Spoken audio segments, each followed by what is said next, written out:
Hello, everyone, and welcome again to another installation of Living In with me, Rogelio Rodriguez, Denver real estate agent with eXp Realty. I'm from the Denver metro area. And today we're going to be talking about an area. Maybe it's not on the maybe a top 10 list. It could be, depending on the area, in the Midwest, Central. But today we're going to be talking about living in Birmingham, Alabama. And to do that, I have a local real estate agent. Of course, the business is always local. You want to make sure that you get the inside scoop from your trusted real estate agent. So we have George Huertas coming in. So let's give him a good welcome in here. Good to have you. All right. How's it going? It's going great, man. It's definitely a busy time, that's for sure. So, yeah. I think it's not right. Well, school is going to start here around the corner, so we're probably. I mean, before I know it, summer's going to be gone, and I don't know. It's always hard to tell when people are looking to move, and it's always very situational. But then you also have cycles. But that's where we're at here.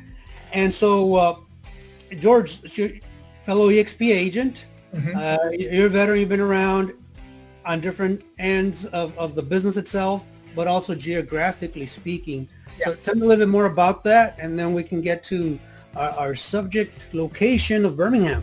Sure. So actually, I've actually been licensed in multiple states. I was licensed originally in California.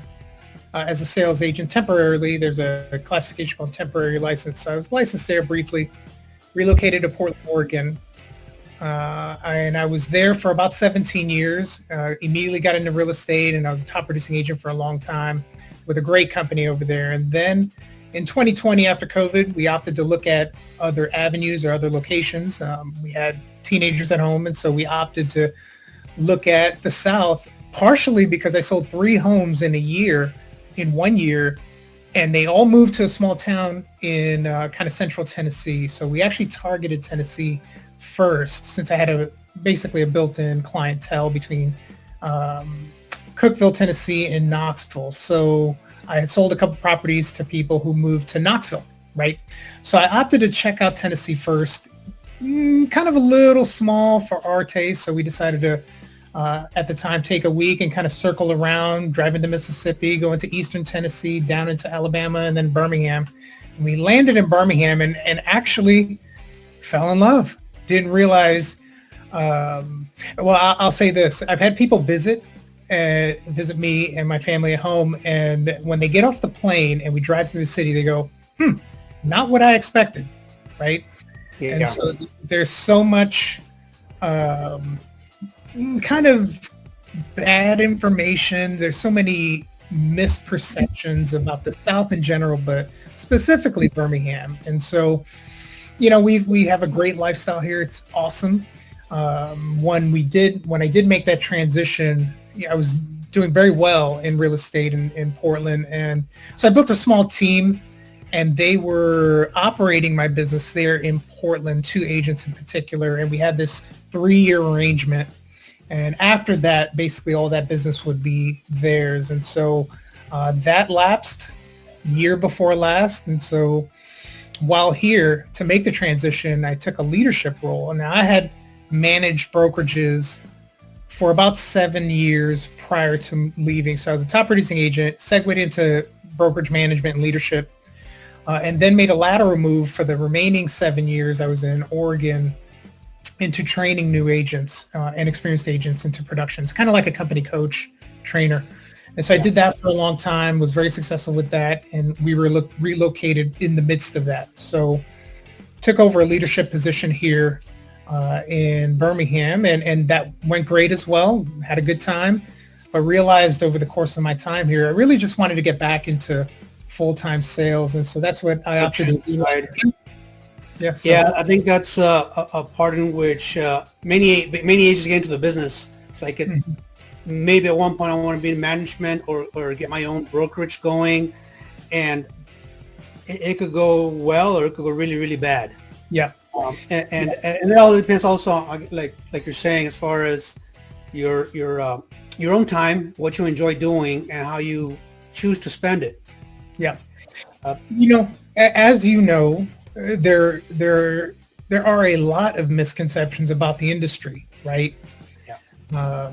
I mean, you can go down the list with the compensation issues and lawsuits and everything else. I mean, we're not here to talk about all that stuff, but management in particular has a lot of misconceptions. It really, and I'll say it with this as a summary, real estate management and brokerage management really isn't in the game of real estate.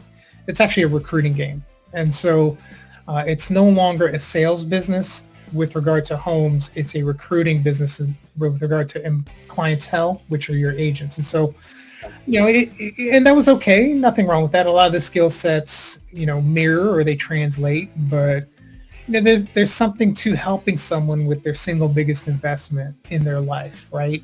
Sometimes you get to impact their family generationally. It's you're right there in the middle of that impact. You don't have to wait on secondary and way down the line to actually see the difference. The difference is right then and there, in person and in flesh. And I think for me, that's another reason which I enjoy this business. It's making that difference, especially when, you get to the finish line and then you get to follow up and continue that conversation with a relationship with those clients and see how family grows and other things happen in their life. And a lot of it had to do with you being involved in it. Right. It's I love this business.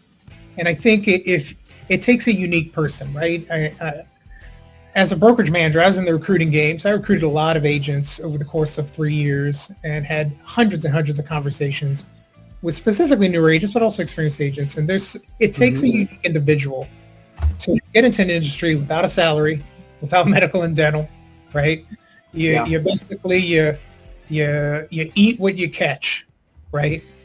And so there's a little different type of way of thinking for someone who is willing to do that. And so, when it's done right, the rewards are sweet. It's just a business. So now you've seen that in California, Portland. You got a little bit of a feel for Tennessee, but now we're in Birmingham. Yeah. So let's start from zero. Somebody's looking at 5 possible areas that they're looking to relocate to, willingly, voluntarily, right? Let's start talking about why would they want to put Birmingham on that list? Well, Birmingham, I'm a big history buff, right? So I love history and I love that type of environment. I love to study up. I'm a reader. I read something like 40 to 60 books a year. And a good portion of them, not all of them, of course, but a good portion of history. And so when I look at the South in general, what I'll do is I will use a friend who visited, and I thought he articulated Birmingham so concisely that I was like, that makes sense. And it was a great way to articulate. But what he said was, he goes, the differences between here and the West Coast, there's an actual culture, right? So I think everywhere has a culture, but it may not be readily noticeable, right? I grew up in part in Brooklyn, New York, totally different culture than Sacramento, California, which is where we relocated when I was in my teens, right? Yeah. Portland, Oregon. I used to tell people when I lived there, Oregon was established by cowboys, frontiersmen, hippies, right? So that culture permeates essentially every level. So now we go to Birmingham. Birmingham is the Bible Belt, right? And so not going to really discuss religion or faith, but, it permeates the culture. It's a Southern charm and Southern hospitality is a real thing, right? And so very, very warm and inviting. We stepped off the plane, and as we sat down to grab something to eat, right? We stopped for lunch, and the server is inviting us over for dinner. I mean, we struck up a conversation. Hey, so what do you think? Here's what we're doing. I was excited to be here. So was my wife and my children. We came in as a visit. and the server is telling us, "Oh, y'all should come to dinner, y'all," right? And so it's something that I wasn't used to. Yeah. But that Southern cultural hospitality is a legit real thing, and people are just absolutely friendly. One thing with that word of culture and with homes is the word that came to mind was character. Yeah. What is the character of that location, that place? And that's what I'm hearing with that.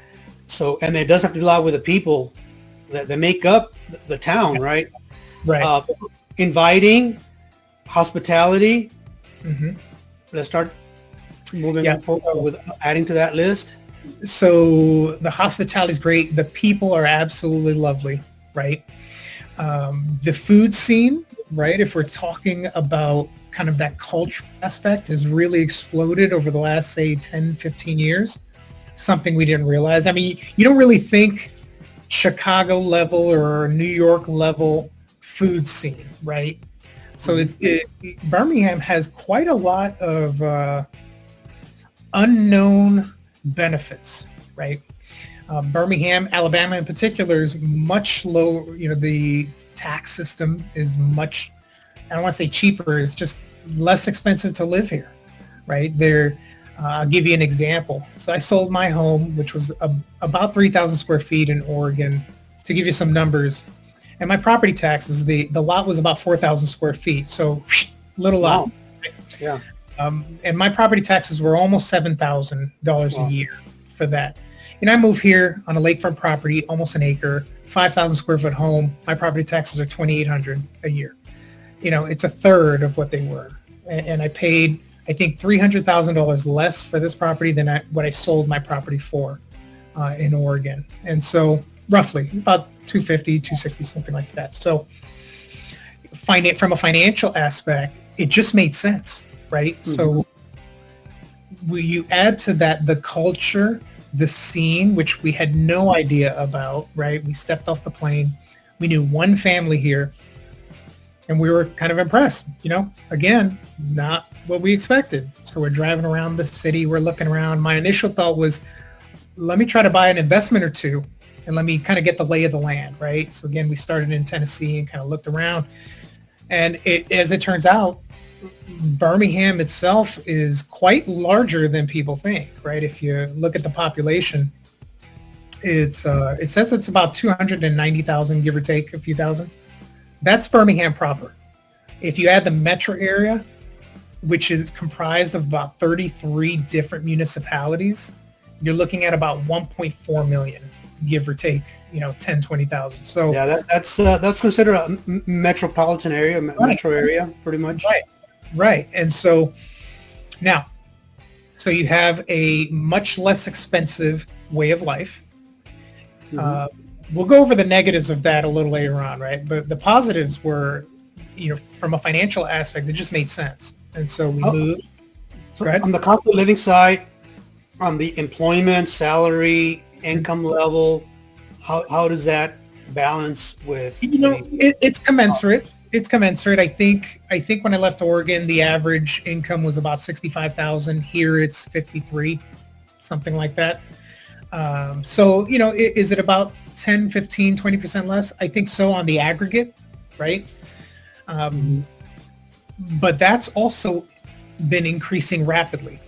A lot of people don't know that Birmingham itself is actually an IT hot point, right? So it's beginning to get a lot of tech companies, right? So it's also a high concentration of medical. We have UAB, University of Alabama, Birmingham, which is a teaching hospital. So, gigantic. It's probably 20% of downtown.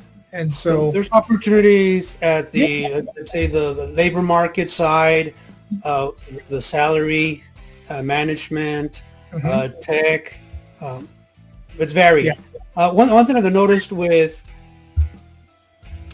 any local area or region that's taken a turn when the economy, there's a lapse there's a recession, there's something that happens. It's when it's concentrated and doesn't have a diverse industry base that it's very susceptible to things going south. Yeah. And so one thing that I will look for, and if anybody's looking out, is the diversity of types of industries, employment types, that it's not all hospitality. That's one of the things with destination areas, that they're dependent on one type of or similar type of businesses. Yeah. So that's good to check off. Yeah. So tell me a little bit more. Yeah. So, I've always kind of, since moving here, I've always looked at kind of the lay of the land, right? I have an extensive real estate background. So I've looked at commercial, looked at residential, primarily residential. But when I look at it, I go, Birmingham really has all the makings of a major metropolitan area. And what I tell people when they visit, we are a small town trying to be a big city, right? I think that's a good way to describe it because of that Southern charm, Southern hospitality. People very, really slowed down, right? There's no kind of like rush to do anything, which again, I'll cover some of the negatives of that. George, another, I guess, analogy to our business. What are comps to Birmingham?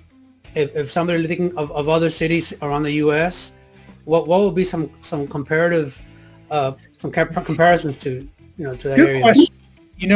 I can only share with you kind of where I've lived, and I grew up partially for about 15, 16 years, and through my teenage and young adult years in Sacramento, California. And Sacramento is about an hour and a half east of San Francisco, right? So I kind of relate Birmingham. Now, it's a major city. I think there's something like 2.3 million people in Sacramento, if you include the entire metropolitan area. So it's a fairly major city. Yeah. But it's an hour and a half from San Francisco, which is a major coastal city, right? I think San Francisco has over 1 million people by itself. Then you have the general Bay Area. You're probably looking at about 8 million. And so I kind of relate Birmingham kind of like the Sacramento of the South, because an hour and 30 minutes to our east is Atlanta, Georgia.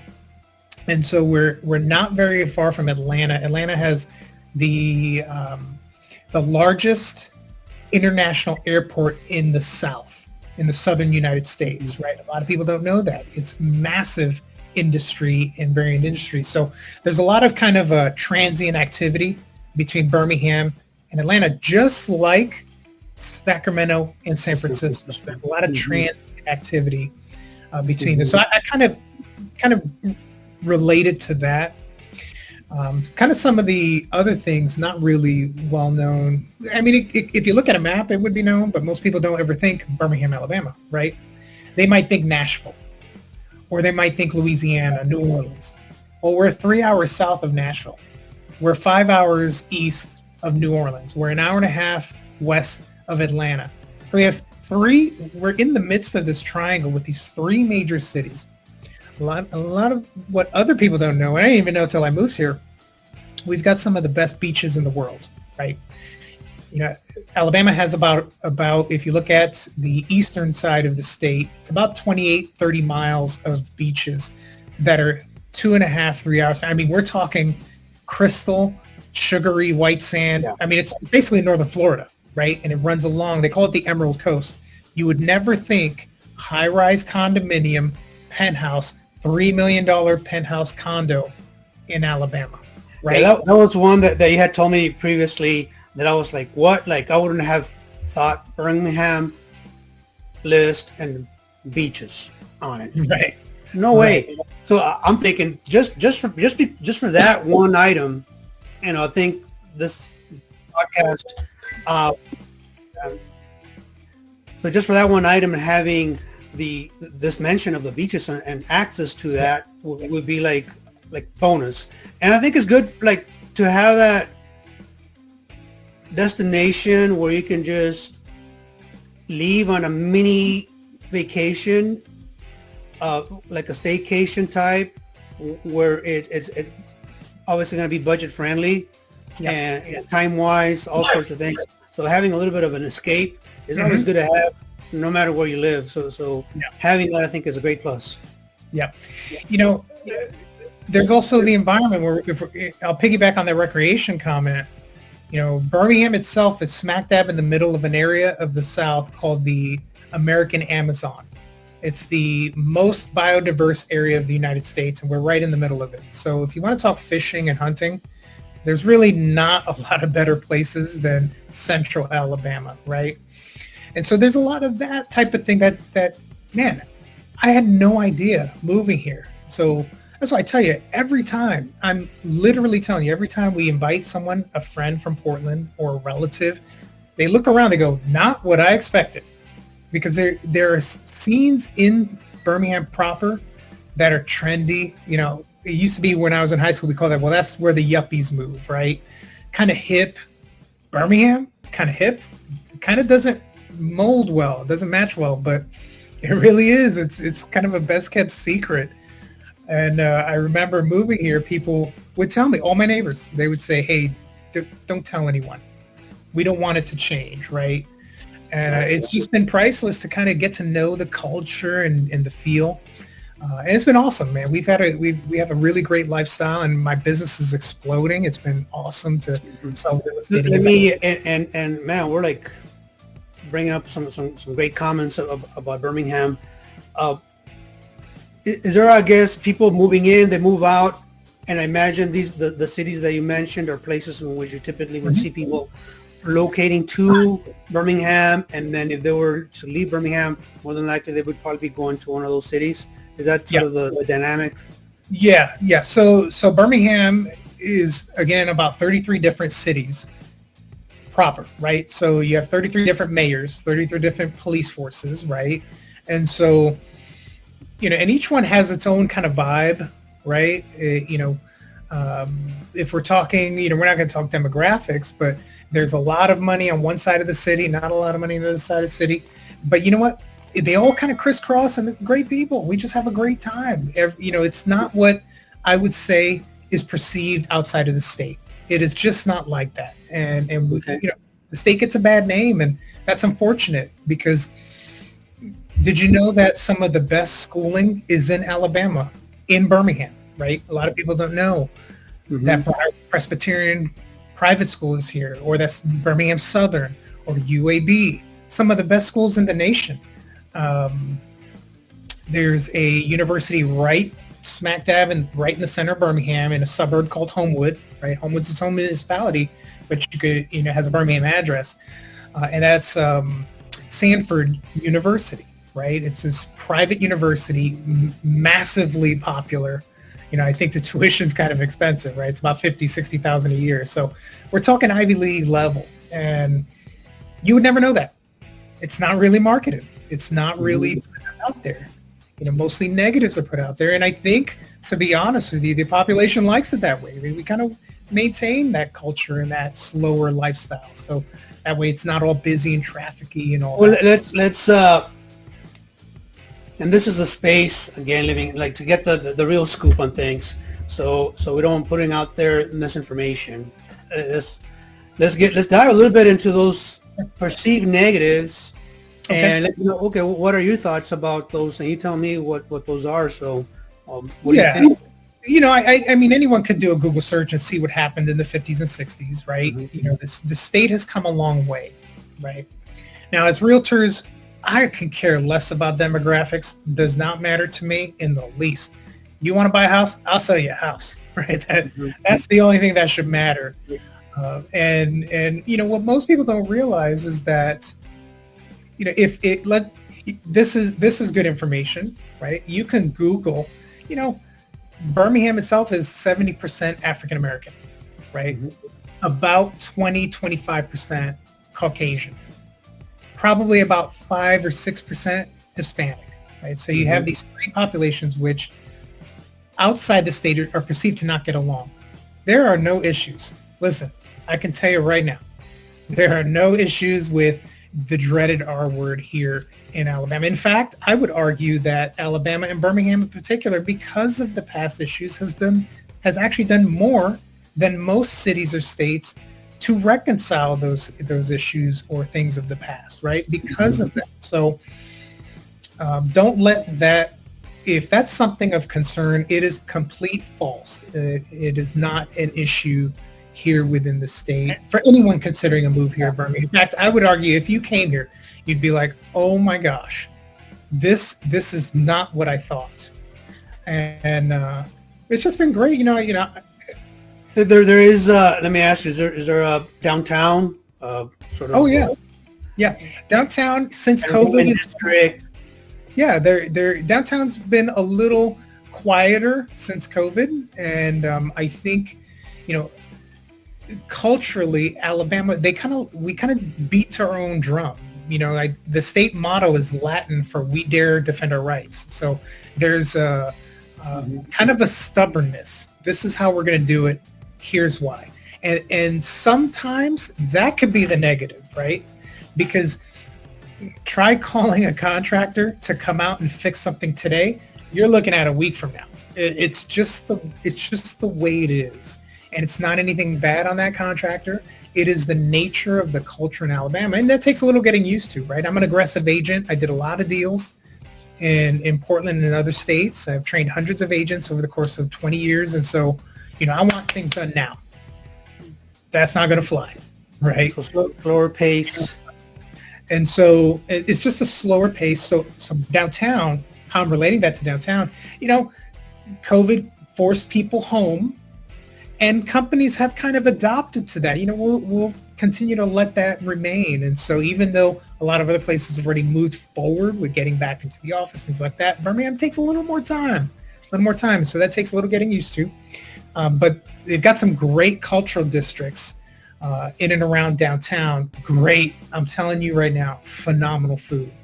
Phenomenal. I mean, Michelin star level restaurants and chefs. I mean, great. You name it, find it. And one of the things I think I haven't done, but to me it sounds like it's obvious that to do is to kind of maybe share some links of some of those places of interest, things to check out. But let's dive into the real estate side of things. For comparison's sake, and I think it's always relative, even like within the same town, it's like, well, what are you going for? What is your perception of value? And I think every individual has a different perception of what the value is, to them. Like, is it size, location, talk about the lot size, for example, those kinds of things. Okay. So, as a point of reference from the Denver metro area, 11 county area, I'm part of the Denver Metro Association of Realtors. Statistic wise, June median close price was $615,000. That's everything. Yeah. Okay. And that's actually, it's held steady, if not very, very low single digits appreciation year over year.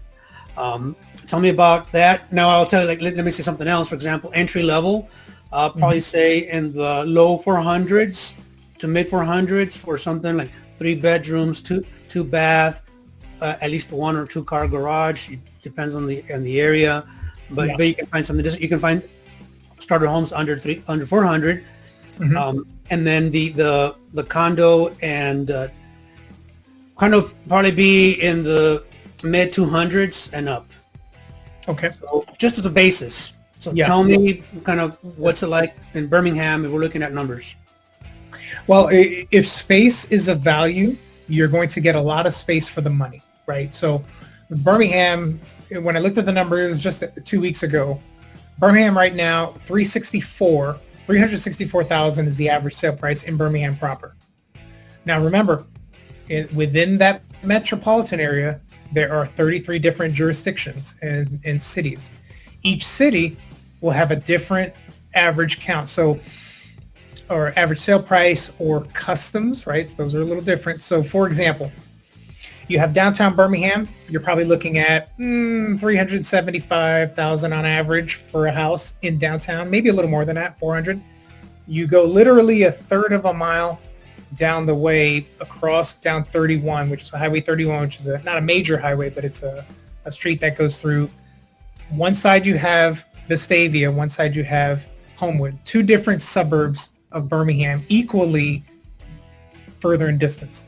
Homewood, you're looking at 575,000 average sale price, where just a third of a mile down, it's 400, right? You go into Vestavia, you're looking at roughly 700,000 just right across the road. So it's when you first drop into Birmingham, it just doesn't make sense. When you're an agent like myself, where everything's kind of the same in Oregon, you have 4 distinct portions of the city. You have northwest, southwest, northeast, southeast, right? And each one has a couple of different analytics. Birmingham has 33 different little analytics.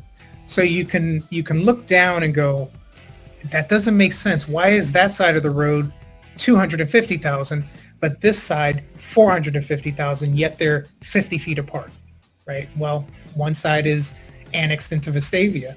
The other side is annexed into Homewood. Another corner is annexed into downtown Birmingham. So it just doesn't make sense. Yeah. It actually makes it quite difficult to really dial in comps. So let me ask you about a little more of the rural area. Sure. So a little bit further away from Birmingham proper. And people ask about ranches, like acreage.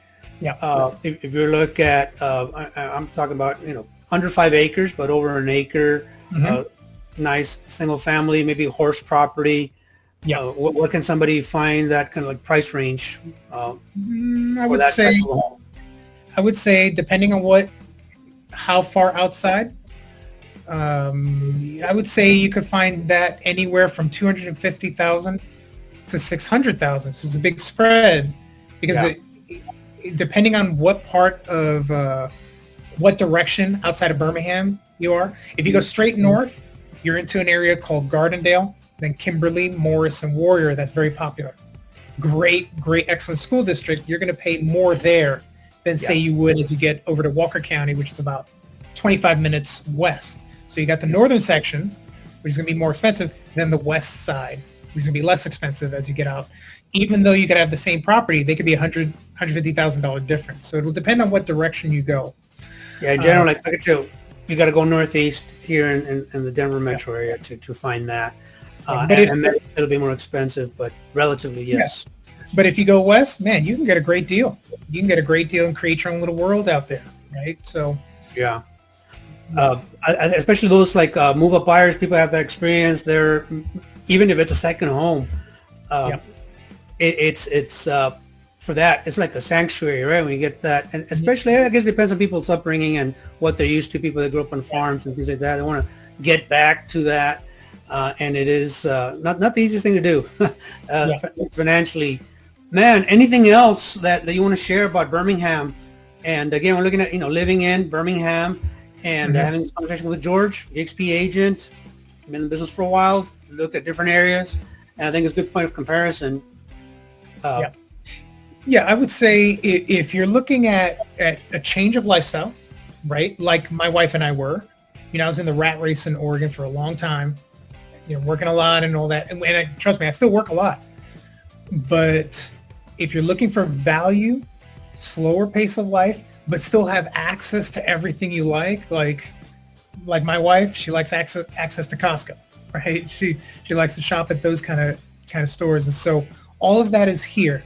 I live just south of Birmingham, really about 3 miles south of Birmingham. So basically it's Birmingham, but a little town called Pelham, which is about 25,000 people. And we are literally 10 minutes from Costco, 10 minutes from kind of the hot area, which is Cahaba Heights and Mountain Brook. We're 25, not even 25, probably 15 minutes from Homewood, which is close to downtown. We're 20 minutes from downtown Birmingham. It's just a great lifestyle. Like I said, we paid not very much for our lakefront property, small private lake. Probably 2/3 of what we sold our little dinky house in Oregon for. So if you want to come and experience that, man, I would encourage you to study up, check it out. There's anything you would need here. Oh, top of that, also, we are just an hour and a half south of Huntsville, which is where the FBI is. You've got the rocket, you got NASA up there. These are things that most people don't realize. We are effectively a major state, but we don't come off that way. And so, but Birmingham proper, central, right in the middle of the state, man, you can hop, skip, and a jump anywhere you need to go. So it's really, you have access to everything you would ever want or need and still have that slow-paced lifestyle. So, it's awesome. And there's a great value for property here. So, Awesome. Hey, Matt, Great having you. Thanks for those insights on Birmingham and just the overall experience of what you're about and being an agent and having that conversation. With that, if you can just stay offline real quick. Okay. For everybody else, hey, if you like this content, make sure to comment, like, share. What else? Where else would you like to know about? Get that first agent's perspective on the real estate market, but just living there. And I think there's nothing like talking to somebody who lives in the area and understands getting back to the culture, price points, industry, the employment, those kinds of things. But with that, until next time, we'll see you.